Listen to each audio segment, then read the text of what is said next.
दोस्तों इस तरह के क्वेश्चन को देखकर आप लोग पहले ही डर जाते हैं कि ये हमसे नहीं बनेगा, लेकिन दोस्तों इस तरह के क्वेश्चन को बनाना इतना आसान है कि आप सिर्फ इस क्वेश्चन को देखकर ही इसका आंसर बता सकते हो। लेकिन दोस्तों सबसे पहले मैं आपको बेसिक तरीका से बताऊंगा, उसके बाद में लास्ट में एक ऐसा ट्रिक बताऊंगा जिससे आप सिर्फ क्वेश्चन को देखकर उसका आंसर बता सकते हो। तो चलिए सबसे पहले हम बेसिक तरीका से बनाना स्टार्ट करते हैं।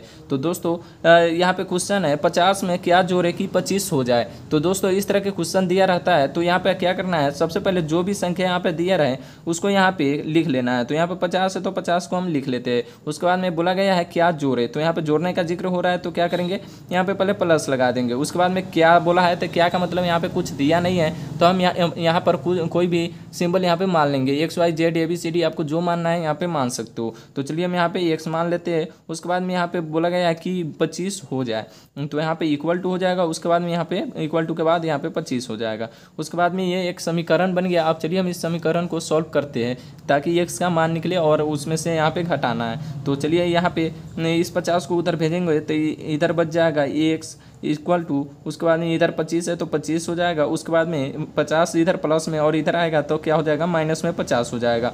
उसके बाद में यहाँ पे x इक्वल टू, उसके बाद में 25 में से हम 50 को घटाएंगे तो कितना हो जाएगा, माइनस में 25 होगा। क्योंकि यहाँ पे कभी भी हम छोटी संख्या से बड़ी संख्या छोटी संख्या में से बड़ी संख्या को घटाते हैं तो यहाँ पे माइनस में ही आता है।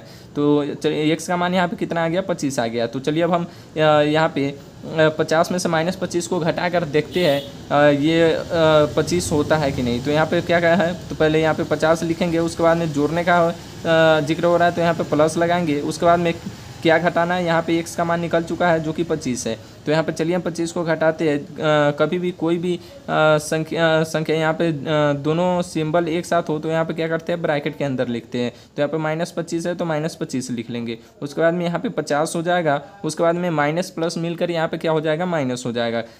उसके बाद में कितना हो जाएगा, यहाँ पे 25 हो जाएगा। तो दोस्तों यहाँ पर आप देख सकते हो यहाँ पे 50 में से 25 को घटाएंगे तो यहाँ पे 25 हो जाएगा। तो दोस्तों यही आपका राइट आंसर हो जाएगा, -25।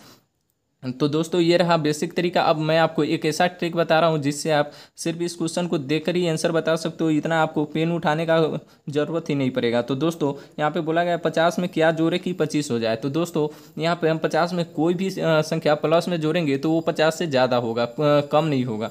तो दोस्तों हम क्या करेंगे, 50 में से हम यहाँ पे कितना घटाएंगे कि 25 हो जाएगा। तो यहाँ पे हम 25 घटाएंगे, 50 में से 25 घटाएंगे तो 25 हो जाएगा। लेकिन उसमें क्या करना है, सिर्फ उस संख्या में यहाँ पे माइनस लगा देना है। तो दोस्तों यही आपका राइट आंसर हो जाएगा। तो दोस्तों अगर वीडियो पसंद आए तो वीडियो को लाइक और चैनल को सब्सक्राइब जरूर कीजिएगा। चलिए मिलते हैं नेक्स्ट वीडियो में।